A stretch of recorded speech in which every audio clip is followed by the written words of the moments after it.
Bien, hermanos, muy buenos días, una alegría volver a reunirnos y estudiar esta palabra, como dicen las maestras de escuela dominical. Qué bueno es tener esta palabra, ¿no es cierto?, este libro, qué bueno es tener. Y el Apocalipsis también está en esta palabra, porque muchas veces este libro no es muy estudiado ni muy difundido, pero el Señor lo da buena aventuranza para el que lo lee y para los que oyen. Y en este libro ciertamente es tan sorprendente como Dios logra hacerse entender a través de cientos de miles o miles de años, a través de estos años igual poder revelar su sabiduría, revelar su carácter y revelar su voluntad.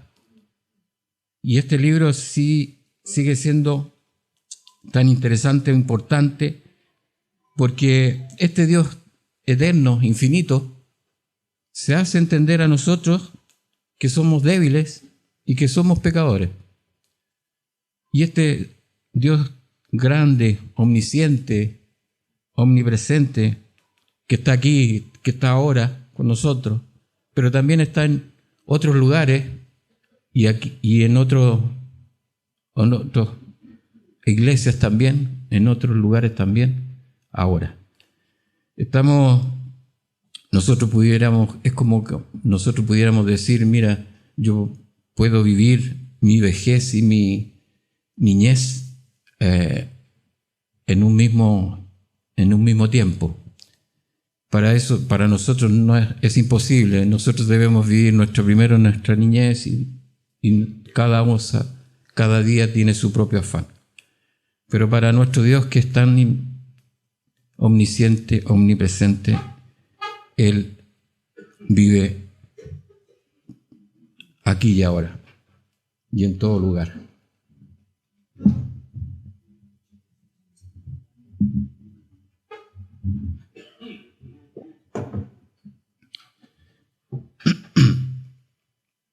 Y también lo sorprendente es que este libro, escrito por distintos hombres, pero tiene un solo autor. Este libro que tan interesante, importante, quisiera resumir un poco y dar un poco Hasta aquí llevamos 5 capítulos y hoy día nos toca el 6º capítulo. Pero me gustaría que nos detuviéramos en recapitular hasta el 5º capítulo. Porque, hermanos, hasta aquí, hasta el 5º capítulo, hasta aquí llegamos, la iglesia, acá en este mundo, en esta tierra. Y por eso quisiera contextualizar cómo llegamos a este capítulo 5. ¿Qué es lo que podemos resumir para poder ubicarnos en qué parte estamos? En el capítulo 1 se revela, ¿cierto?, que nuestro Señor Jesucristo es el único Dios verdadero, eterno, y Él es el único que puede darnos vida. En el Edén habían muchos árboles de donde comer, pero uno solo era el que no se podía comer. Y ese llevaba a la muerte, conducía a la muerte eterna. Nosotros hoy día podemos comer muchos alimentos.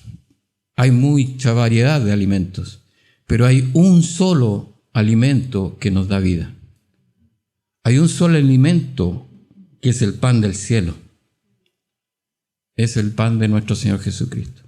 Y en este mundo no hay otro alimento. Es por eso que nosotros, cuando celebramos la Santa Cena, reconocemos que ese es el verdadero alimento, el verdadero pan. Esa Santa Cena instituida por el Señor, esa Santa Cena que Él dijo, hacedlo en memoria de mí. Ese es el contexto donde el Señor declara que es único y Rey verdadero. También revela el fin del ser humano como creación, lo revela en su palabra, porque empieza con el ser creado, el ser humano creado en el Edén, pero termina el ser humano en su iglesia o en los hijos de condenación. El ser humano termina en dos lugares, o en su iglesia o en los hijos de condenación. ¿En qué lugar has decidido tú estar? Ciertamente ustedes han sido vencedores hoy día porque han vencido esta naturaleza humana de la desidia, la apatía, la flojera, y han vencido sobre esta naturaleza humana. Pues el Espíritu Santo los ha traído. Se levantaron temprano, se decidieron a estar acá, porque es donde el Señor da su alimento, en medio de la congregación. Es ahí donde nos alimentamos. Nos alimentamos de su palabra. Obviamente cada uno en su casa sigue alimentándose en la lectura.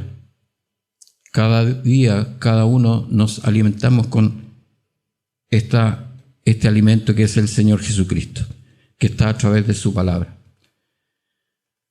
Revela también este libro que es bienaventurado el que lee este libro y los que oyen la palabra, los que oyen su palabra de esta profecía. Por tanto, hermanos, están siendo bienaventurados al escuchar en este momento esta palabra, porque así lo dice el Señor. Ya somos bienaventurados en esta hora. Es probable que muchas veces cuando vamos al libro de Apocalipsis no podamos dimensionar realmente todo lo que nos pueda transformar esta palabra que el Señor ha puesto y la reveló al apóstol Juan.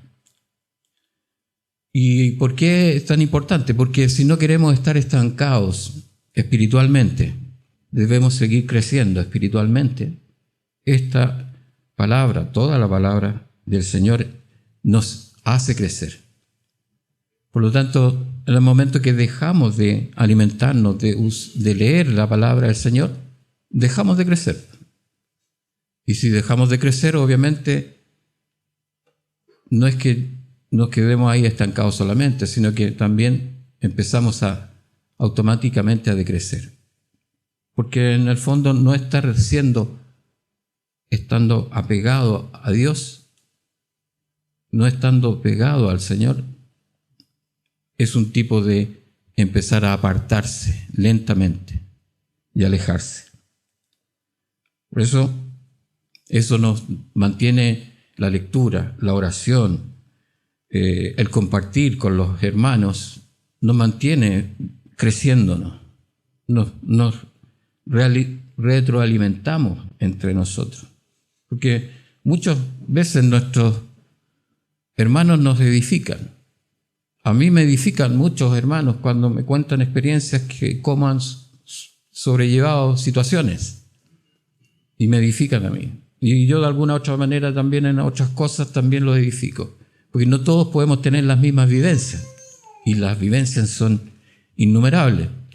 Por eso es tan importante también esta reunión, esta comunión entre los hermanos. Y este es el mayor enemigo que tenemos, es también nuestra carne. La pereza, esta flojera, pero que ustedes hoy día también han vencido, han llegado hasta acá. Y eso también lo revela en su palabra. Revela las cosas que han sido, las que son y las que serán. Por eso este libro se revela en muchas formas, en simbologías, pero que dan entendimiento a los que en él esperan y escudriñan su palabra. Los que no son del Señor, no son hijos del Señor, el Espíritu Santo no los ha sellado, no es posible que puedan entender esta palabra. Por eso el Señor lo que dice es para su iglesia esta palabra, especialmente para su iglesia. Y revela también las iglesias que existieron, las iglesias que hoy día están y las que estarán en el reino de los cielos. Así, haciendo el resumen del capítulo 1, podemos sacar todas estas conclusiones. Llegamos al capítulo 2 y 3, y ahí están los mensajes a la iglesia. La iglesia de Éfeso, ¿se acuerdan? La que hacía todo bien, la que todo hacía perfecto, pero el Señor le recrimina, le dice, pero tengo algo contra ti, que has perdido tu primer amor. Ese amor, esa necesidad de estar con Él es lo principal. Si queremos ciertamente poder compartir algo, se lo compartía a un hermano, si tú quieres compartir algo y quieres darle algo a un familiar, enseñanza, primero debe estar apegado al Señor, enamorado del Señor, totalmente hecho uno en el Señor, porque es la única manera que tú puedas compartir algo. Si no, no tienes nada que compartir. Si no estás con el Señor estrechamente, en una relación estrecha, Él te puede dar para que tú puedas compartir. Y de esa manera es lo que le recrimina a la iglesia de Éfeso. Pero también a toda la iglesia, hasta la iglesia más perdida, digamos, le dice y le da promesa, que si se arrepiente, que busque, nunca le pide ni le da condenación, sino que él le dice, arrepiéntete, búscame. Y al que venciere, le promete el árbol de la vida. La iglesia de Esmirna, una iglesia perseguida, atribulada, como las hay hoy día también, les promete y les dice, no sufrirán daño de la segunda muerte. Y otra también, y le da otra promesa, que es, si es fiel hasta la muerte, te daré corona de la vida. Corona de la vida que después los vemos en los 24 ancianos, donde están las coronas, ¿cierto? En la iglesia de Pérgamo, la iglesia perversa y mundana, dice, igual le dice, arrepiéntete, pero también le da promesa, le dará a comer el maná escondido. Así, la iglesia de Tiatira, esta había permitido que personas malvadas dañaran la iglesia desde adentro. Entonces, hay ese mensaje que da el Señor a las iglesias. Cada una son distintas, cada una forman parte del cuerpo de Cristo. Unas tienen unos atributos, otras tienen otros. Todas tienen distintas funciones, como el cuerpo es de Cristo, como lo conversábamos cuando veníamos para acá.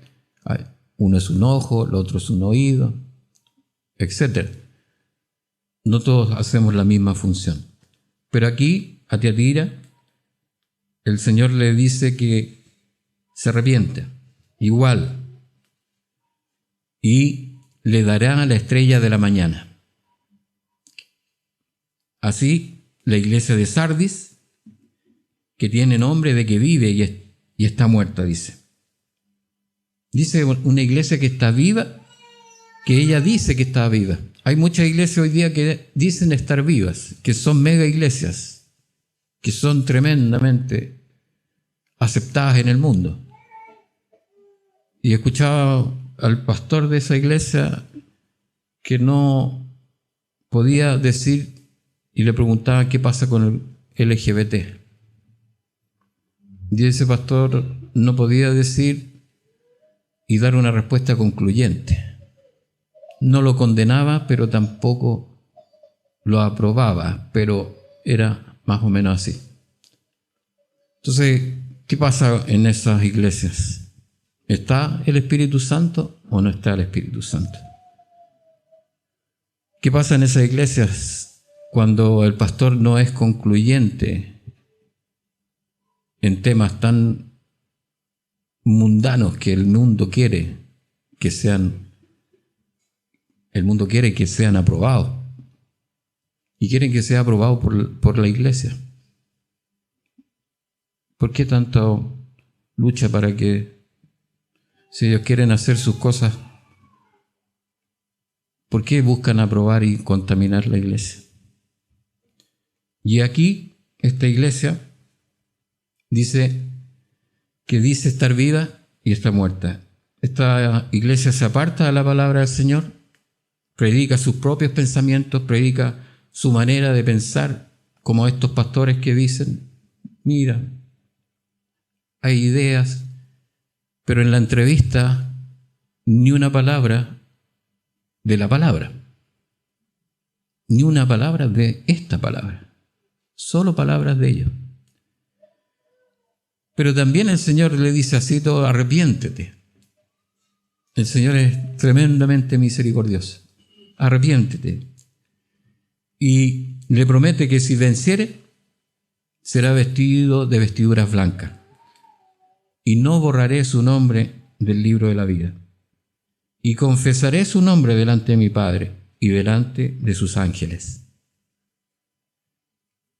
Es así de misericordioso nuestro Señor, que todavía está dando oportunidades. Así llegamos a la iglesia de Filadelfia, que es la única iglesia que en realidad no tiene algún reproche del Señor. Es la única. Ojalá los avellanos fuera así, ¿cierto? Ojalá los avellanos pudiera decir no tener ningún reproche. Pero no es por ser perfecta. Esta iglesia no era perfecta, sino porque buscaban al Señor y se esforzaban en su palabra, en que su palabra fuera la que transformara sus corazones. Y esa es toda la gracia que tenía la iglesia de Filadelfia. Por eso digo, centro bíblico, que basa la iglesia en la Biblia, en la palabra de Dios.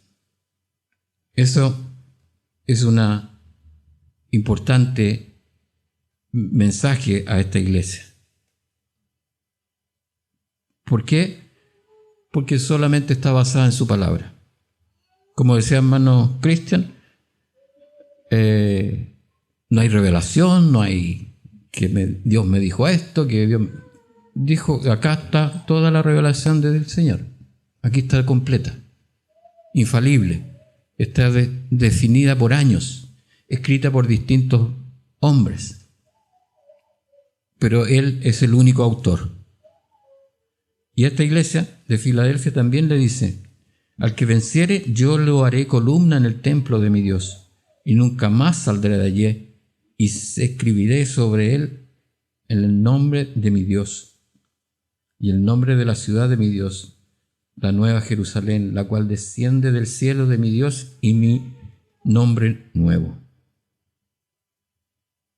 Promesas gloriosas para nosotros si estamos en esa palabra y vivimos esta palabra día a día, no solamente cuando venimos el día domingo, sino que cuando la buscamos en cada uno en su hogar.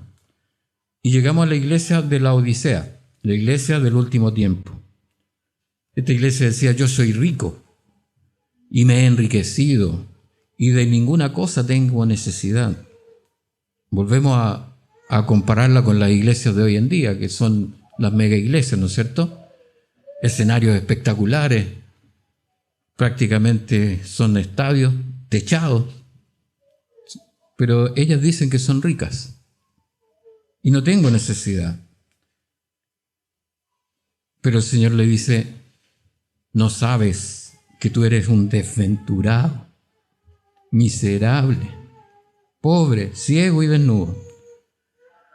Pero se lo dice ciertamente no para insultarlo, sino que para que se arrepienta, para que lo busque de verdad, busque al Señor, que Él es el único que tiene las riquezas verdaderas y eternas. Y también así a esta iglesia de hoy, iglesia mundana prácticamente, carnal, le dice que se arrepienta, que cambie su manera de pensar, que no ponga su mirada en lo de esta tierra, que ponga su mirada en el Señor, en la gloria del Señor. Y si venciere al que mantenga hasta el fin esta manera de pensar, que en el fondo es, porque vencer es que no cambiemos ni fluctuemos nuestra manera de pensar, como han cambiado muchos que hemos visto en los últimos tiempos, iglesias que han cambiado, han tenido conductas reprochables en todo tipo de iglesias. No cambiemos nuestra mirada de pensar en el Señor. Nuestro enfoque en el Señor no debe ser cambiado. Y eso es el vencer. El vencer es que hasta el fin, hasta la muerte, llevemos siempre nuestra fe en el Señor Jesucristo. Aquí promete a esta iglesia que se siente conmigo, dice el Señor, en mi trono, así como yo he vencido y me he sentado con mi Padre en su trono. Tremenda promesa también a esta iglesia. La misericordia del Señor es grande. Y así nos podemos, en el capítulo 2 y 3, podemos vernos reflejados nosotros en qué lugar estamos, en qué iglesia estamos, nosotros cómo nos afecta, cómo somos delante del Señor. Nos hace meditar, y por eso este mensaje a la iglesia. Así llegamos al capítulo 4, y en el capítulo 4 está la adoración en el cielo.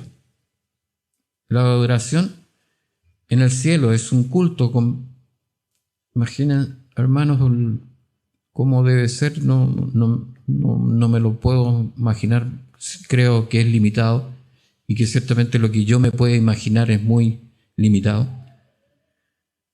La adoración en el cielo, toda la creación en los cielos y en la tierra, todos los seres vivientes, las huestes angelicales de todo el universo y la iglesia del Señor Jesucristo adoran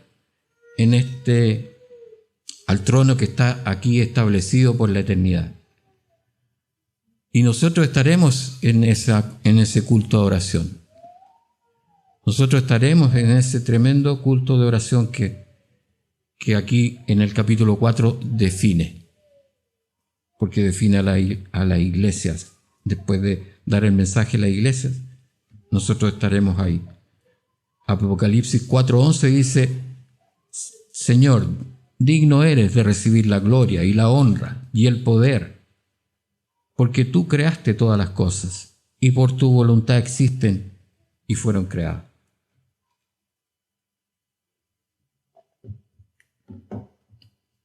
Y después llegamos al capítulo 5, el rollo y el cordero. Esta visión representa al único que es digno, al único que es dueño del título de propiedad en los cielos, en la tierra y todo el universo. El Cordero, el Señor Jesucristo, único que es Dios en los cielos, en la tierra y por el infinito y la eternidad. ¿Por qué es el Cordero? Porque Él compró, pagó con sangre este título de propiedad. Este rollo que se le entrega, se entrega en su mano, le da todo el poder.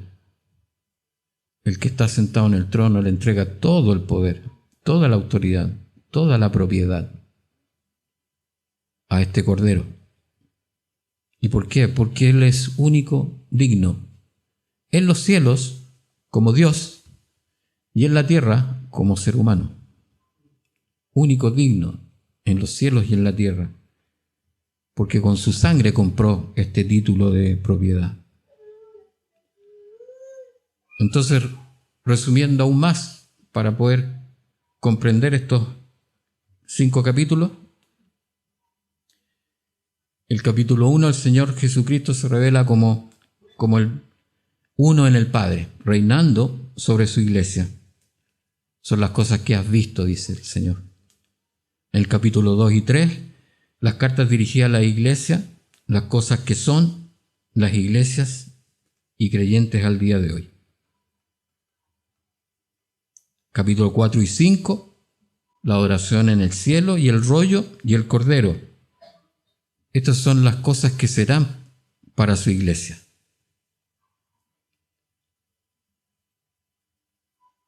Y el capítulo 6 al 22, las cosas que han de ser después de estas. Así, hermanos, llegamos al capítulo 5 y hasta aquí es donde está la iglesia y hasta aquí llega la iglesia. Entonces, tal como Daniel se dio cuenta por la Escritura que se habían cumplido ya los 70 años de cautiverio del pueblo de Israel, nosotros hoy día podemos, a través también de la Escritura, de la palabra, podemos darnos cuenta de que estamos en los tiempos finales. Estamos en los tiempos los tiempos del fin, tiempo de la gracia, terminando el tiempo de la gracia. Se está terminando el tiempo de la gracia de la iglesia del Señor Jesucristo. La profecía entregada a Daniel habla de 70 semanas. Y estas 70 semanas son semanas de 7 años. Para poder comprender un poco más lo que viene más adelante, debemos remontarnos al tiempo de Daniel. Tanto como para poder comprender que Daniel, escudriñando la Escritura, se dio cuenta de los tiempos que vivían. Nosotros hoy día, escudriñando esta palabra, también nos podemos dar cuenta de los tiempos que vivimos. Para que los tiempos no seamos sorprendidos. ¿Cierto? Hoy día está el mundo en todos sus afanes, en todo lo que ya conocemos, en toda su perdición, pero nosotros debemos estar velando aquí, escudriñando la palabra para que no seamos sorprendidos, porque el mismo Señor lo dijo. Estás velando, porque vengo como ladrón en la noche. La profecía entregada a Daniel habla de 70 semanas, y estas semanas son de 7 años cada semana. Y hay una primera etapa que 7 semanas de 7 años son 49 años para la reconstrucción del templo que está descrito en Nehemías y Esdras. Después viene una segunda etapa, la restauración de Israel, que son de 62 semanas, y que desde la restauración de Israel a la muerte del Mesías hay 62 semanas que ya se cumplieron también. Así está la profecía en Daniel. Daniel 9, 26.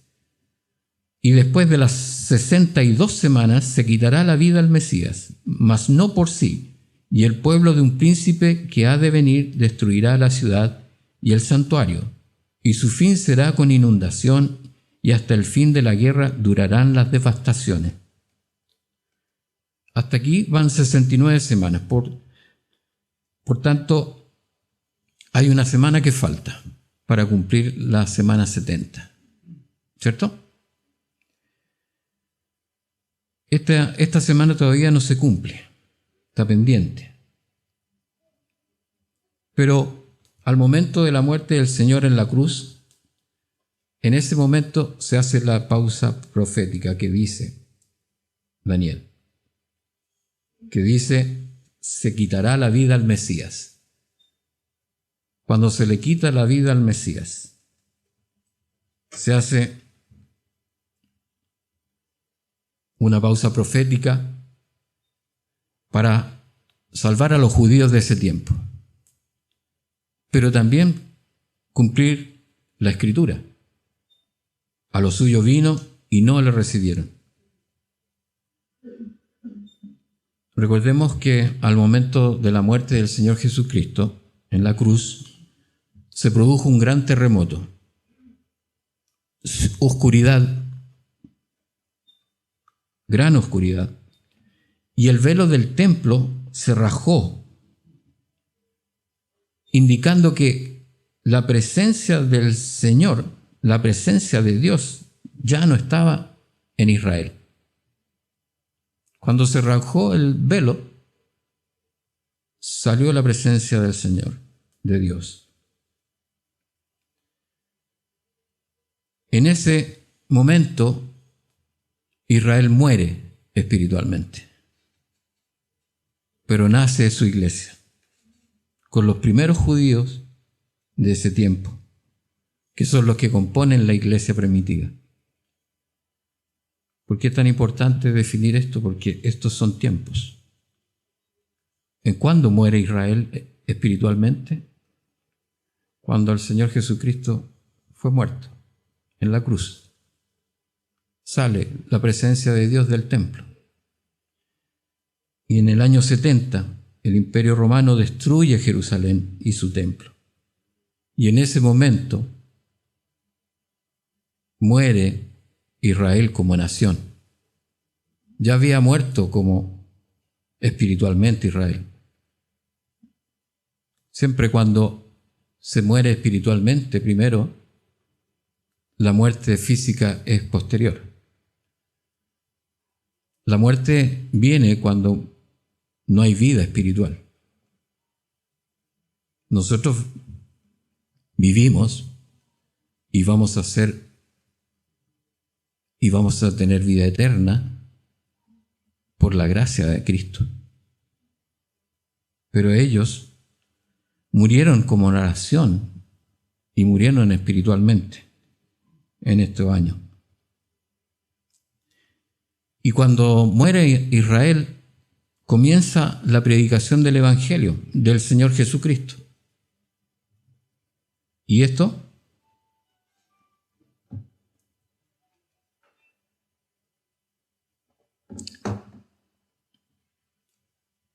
Cuando muere Israel, comienza la predicación del Evangelio del Señor Jesucristo. Entonces, ¿hasta cuándo su iglesia, hasta cuándo vamos a predicar? ¿Hasta cuándo va a predicar la iglesia bajo la gracia el Evangelio? Nos podríamos preguntar, y bueno, ¿y hasta cuándo este periodo de gracia de la iglesia es? Lo podemos deducir de los tiempos entregados que están en las profecías de Israel. Y dice, Oseas 6, del 1 al 2, venid y volvamos a Jehová, porque Él arrebató y nos curará, hirió y nos vendará, nos dará vida después de dos días. En el tercer día nos resucitará y viviremos delante de Él. El Señor dice que Israel volverá a la vida en esta profecía de Oseas. ¿Y cuándo volverá a la vida Israel si ya está muerto? En 2 días, dice. Después de 2 días. ¿Y qué significan 2 días para nosotros? Segunda de Pedro 3, 7 al 8. Pero los cielos y la tierra que existen ahora están reservados por la misma palabra, guardados para el fuego en el día del juicio y de la perdición de los hombres impíos. Mas, oh amados, no ignoréis esto, que para con el Señor un día es como 1000 años, y 1000 años como un día. Físicamente Israel volvió a nacer como nación en el año 1948. Y ahí podemos ver cómo se cumple esta otra profecía, que es la profecía de los huesos secos. Están con carne, pero sin vida en el espíritu. Por tanto, si Israel murió espiritualmente el año 33, con la muerte de nuestro Señor Jesucristo, entonces 2 días serían después del 2033. Esto es un cálculo simple, no es para dar fecha, es que Israel volvería a nacer espiritualmente solamente después de 2 días, es decir, 2000 años. Murió Israel el año 33, podría volver a espiritualmente vivir el 2033. Como les digo, es una fecha simple, no es para poner fecha, es solamente la fecha la tiene el Señor en su soberanía. Nosotros solamente estamos pudiendo ver en la Escritura los tiempos en que estamos. Es solamente para ver cómo podemos decir que el tiempo está cerca y que está muy cerca. Bueno, es que en los años 60, en los años 70 decían que el Señor viene, pero y que estaba cerca. Bueno, pero ahora podemos ver que está más cerca. Cada día está más cerca. Porque como Daniel veía las Escrituras para ver los tiempos que se estaban cumplidos, nosotros también vemos aquí en la Escritura los tiempos que se tienen que cumplir. Cada uno en su casa puede ser un Daniel buscando en la Escritura que los tiempos son y están cerca para nuestro gozo, para que nos gocemos. ¿Y por qué así le dice Dios a Israel? Ezequiel 37, 12. Por tanto, profetiza y diles, así ha dicho Jehová el Señor: he aquí yo abro vuestros sepulcros, pueblo mío, y os haré subir de vuestras sepulturas, y os traeré a la tierra de Israel. El pueblo de Israel está vivo como nación hoy día, esta profecía está cumplida. Está vivo Israel, pero muerto espiritualmente. En el versículo 13 y 14 de Ezequiel 37, dice: y sabréis que yo soy Jehová, cuando abra vuestros sepulcros, sepulcros donde están muertos, y os saque de vuestras sepulturas, pueblo mío, y pondré mi espíritu en vosotros, y viviréis, y os haré reposar sobre vuestra tierra, y sabréis que yo Jehová hablé y lo hice, dice Jehová. Y pondré mi espíritu en vosotros, dice, y viviréis. Esa es la vida. Cuando el Espíritu de Dios está, hay vida. Cuando no está el Espíritu de Dios, no hay vida. Falta muy poco para que se cumplan los 2 días de muerte espiritual de Israel. Y falta muy poco para que el Señor los resucite. ¿Y para qué? Para que se cumpla esta semana, esta última semana, la semana 70. Para que se cumpla esta semana, Israel debe estar vivo como nación y debe estar vivo como nación espiritualmente. En Daniel 9:27 dice: y por otra semana confirmará el pacto con muchos. A la mitad de la semana hará cesar el sacrificio y la ofrenda.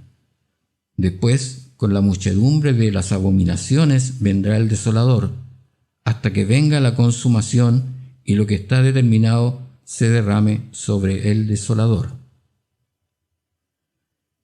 Esta semana es la que está a las puertas de iniciarse.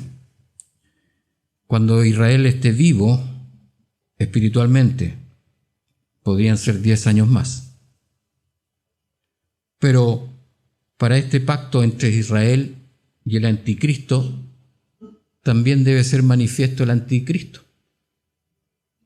O sea, tienen que estar los dos. Israel vivo espiritualmente y manifiesto el anticristo. Y para que se manifieste el anticristo, ¿qué pasa? ¿Qué falta? Falta que sea quitado el Espíritu Santo que está en la iglesia. Porque es esa iglesia que tiene el Espíritu Santo es lo que detiene que se manifieste el anticristo. Hace poco tuvimos una constitución en Chile prácticamente diabólica en contra de la iglesia. Y era totalmente en contra de la iglesia.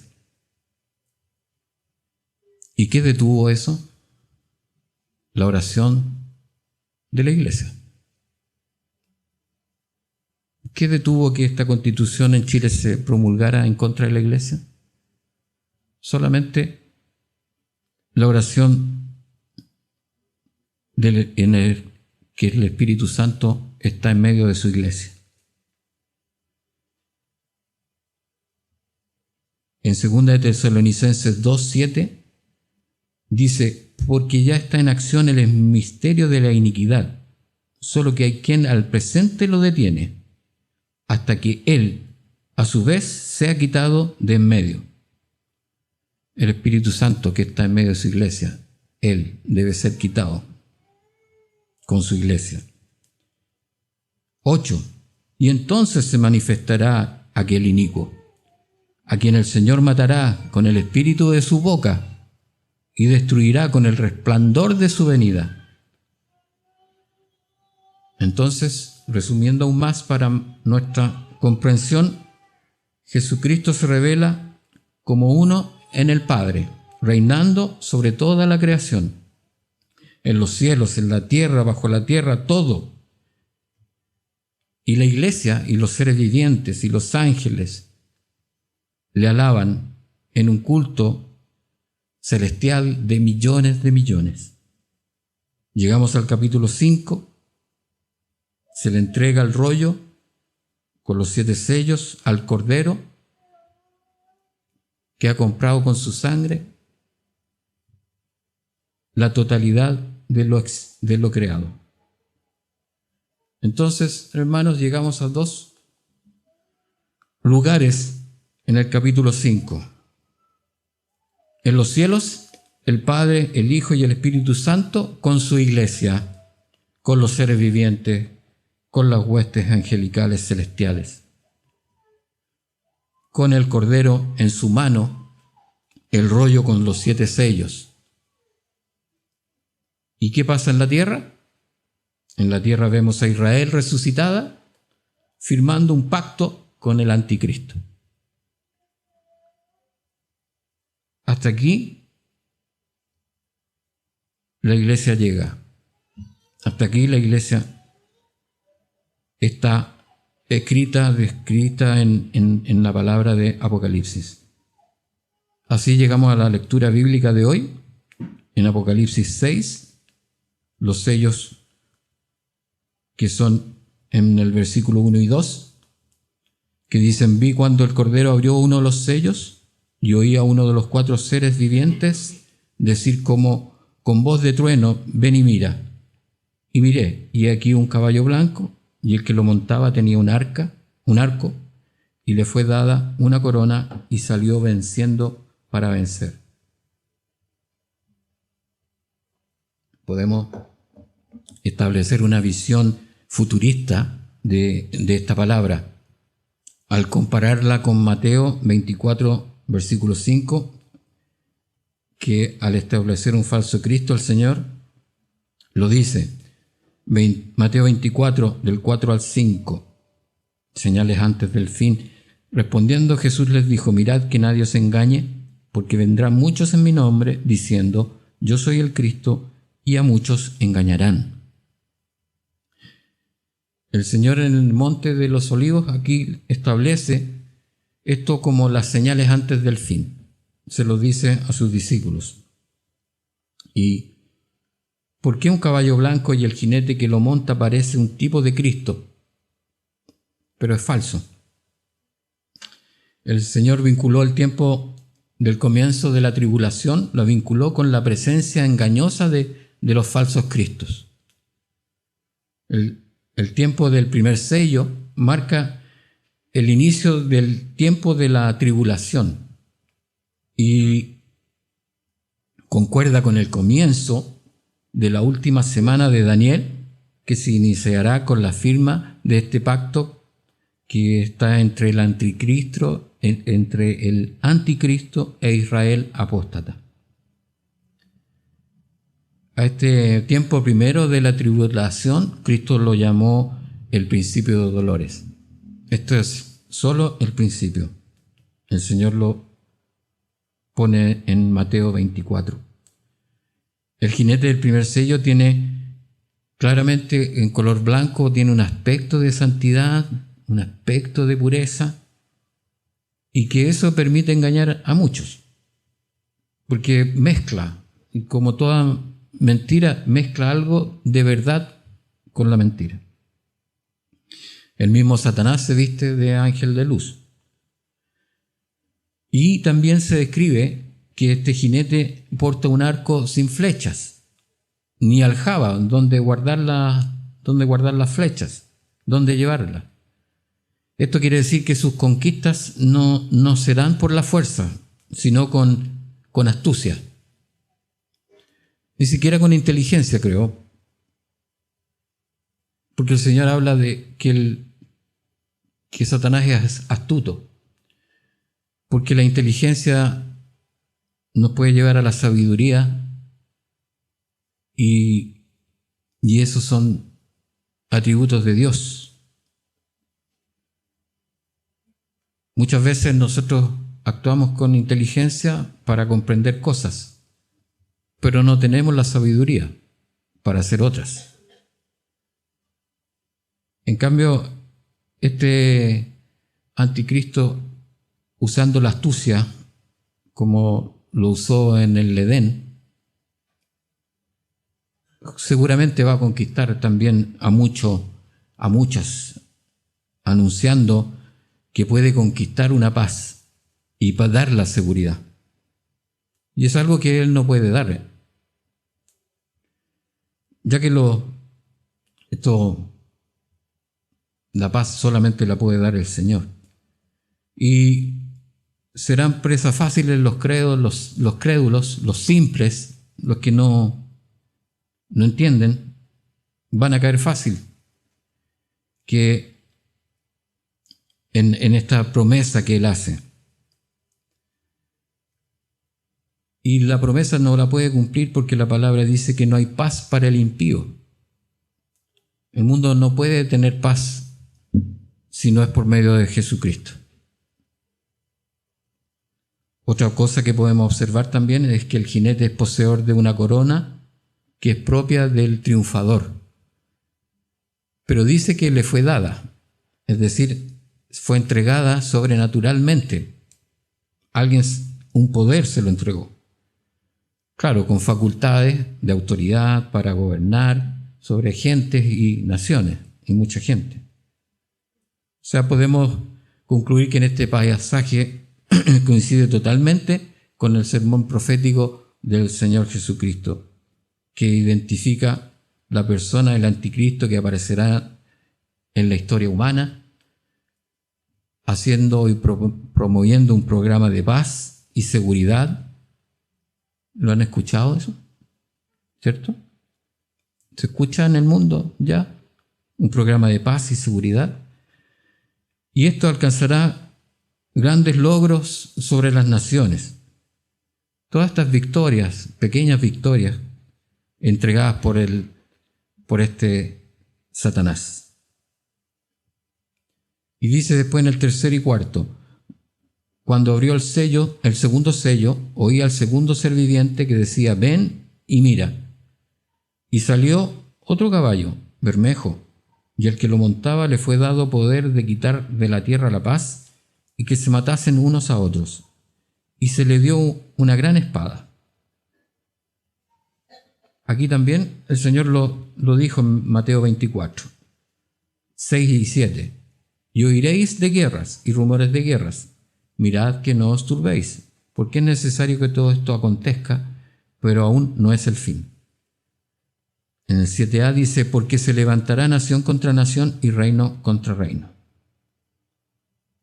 Aquí es cuando aparece este falso Cristo que prometerá las cosas que Israel apóstata espera del Mesías.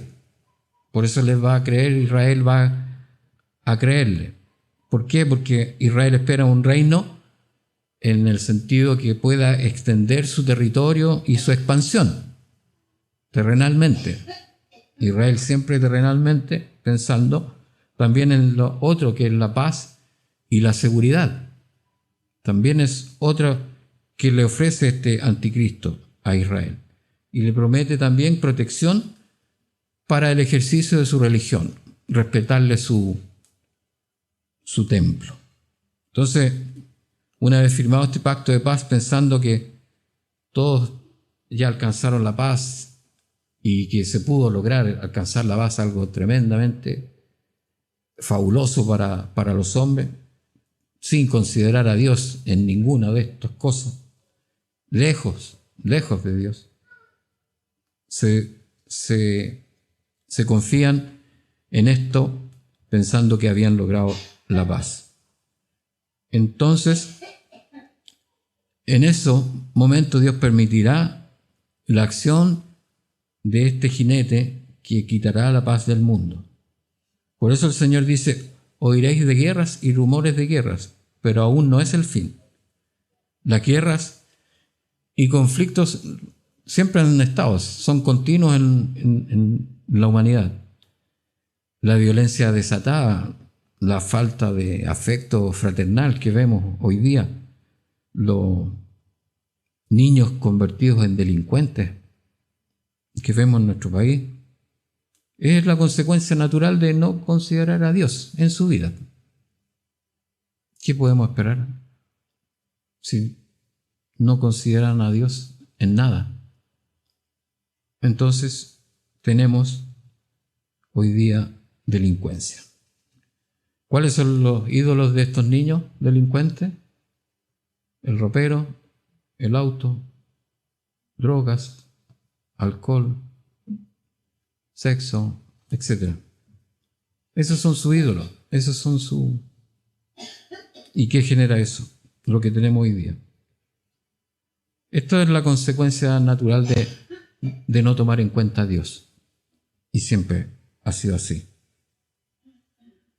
Como pudimos ver anteriormente, la iglesia en esto, aquí está en otra. La iglesia está en otra. Está arriba, está en el cielo, está en el tribunal de Cristo, está recibiendo galardones, unos más, unos menos, pero está en otra. En el tribunal de Cristo solo hay premios, son todos salvos, solo hay premios. Entonces, los cristianos no están en la tierra en ese tiempo, ya que para iniciar los sellos se debe cumplir este pacto de paz entre Israel resucitada espiritualmente, cumplida estos 2000 años después de la muerte del Señor Jesucristo, y el anticristo, que no se puede manifestar mientras lo que está en la tierra, la iglesia que está en la tierra lo detiene. ¿Por qué? Porque es el Espíritu Santo que está en medio de la iglesia quien detiene a este anticristo. Por tanto, hermanos, nosotros no veremos al anticristo, no lo vamos a ver manifestado. Pues no puede manifestarse mientras nosotros estemos en la tierra. Por tanto, nosotros no estamos esperando señales. Nosotros estamos esperando al Señor Jesucristo. La ocupación del creyente hoy día es llevar fruto para la gloria de Dios y proclamando el Evangelio como lo hacen cada uno de ustedes en sus lugares, en sus trabajos, en sus estudios, universidades. Es ahí proclamando el Evangelio hasta lo último en la tierra. Por tanto, nosotros, hermanos, debe darnos gozo que estamos en lo que el Señor quiere y que está en su palabra. Dice, quiero hacer la voluntad de Dios. Bueno, aquí estamos. Aquí está la voluntad de Dios. Esta es la voluntad de Dios. Que seas proclamando el Evangelio. Esa es la tarea. Así llegamos también al versículo 5. Cuando abrió el tercer sello, oí al tercer ser viviente que decía, ven y mira. Y miré, y he aquí un caballo negro, y el que lo montaba tenía una balanza en la mano. Como los otros sellos, el contenido es el silencio aquí, es sin palabras, es una visión. Se ve un caballo negro que es negro, señal de luto, de miseria, de hambre, de escasez. Y un jinete cuyo simbolismo también es una balanza, que la balanza indica juicios, ¿cierto? El simbolismo, la balanza es cuando el poder judicial. Pero este es el juicio de Dios sobre el mundo. También esta visión indica la escasez de alimentos por la acción de alguien que puede controlar los alimentos y distribuirlos según lo que él defina en su balanza. El Señor también profetiza en Mateo 24:7, dice, y habrá hambre. El hambre será el medio que producirá a los moradores de la tierra no solo angustia, sino que les producirá la muerte. No solo angustia. Así llegamos al versículo 6, y oí una voz de en medio de los 4 seres vivientes que decía, 2 libras de trigo por 1 denario, y 6 libras de cebada por 1 denario, pero no dañes el aceite ni el vino. El vino y el aceite son complementos alimenticios, pero estos no pueden sustituir el alimento real, el alimento de primera necesidad, como el pan. El mundo tendrá a lo mejor abundancia, pero de lo que no alimenta. Una persona hambrienta pide pan, no vino. Si alguien tiene hambre no pide vino, ni aceite para comer. Entonces, la carestía impedirá el comprar lo básico, comprar el pan, que es lo básico. Pero sí les permitirá adquirir lo secundario, lo complementario. Es como decir, nunca se preocuparon de lo que realmente era importante y ahora tienen en sobra de lo que no es importante. Esta visión también nos indica que el hambre será un elemento que Dios usará también para juzgar a los hombres. Y así llegamos al versículo 7 y 8. Cuando abrió el 4º sello, oí la voz del 4º ser viviente que decía, ven y mira. Miré, y aquí un caballo amarillo, y el que lo montaba tenía por nombre Muerte, y el Hades le seguía. Y le fue dada potestad sobre la 4ª parte de la tierra para matar con espada, con hambre, con mortandad y con las fieras de la tierra. Para mí, hermanos, viendo algunos textos de estudio, para mí creo la palabra es muy clara, muy simple, que en el fondo dice la combinación aquí desatada de los anteriores jinetes. Porque dice, espada, ya había habido un jinete con espada, con hambre, ya había un jinete con hambre, con muerte, pero agrega con fieras de la tierra. Y en esto el cuarto jinete aquí llega, pero así con todos los jinetes que venían antes y él además con el Hades atrás. O sea, desatado, una maldad desatada. Pero ahora la palabra dice que quitará la cuarta parte de la tierra. Si hoy día hacemos el cálculo, estamos hablando de 2.000 millones de personas. Nosotros con el COVID, estaba viendo la última estadística, el último conteo, están casi los 7 millones de personas muertas. 7 millones. Y hubo un escándalo mundial por todos estos 7 millones de personas. Cuando salga el jinete, son 2.000 millones de personas. Y entonces, esto también suena con las fieras de la tierra. Terminan.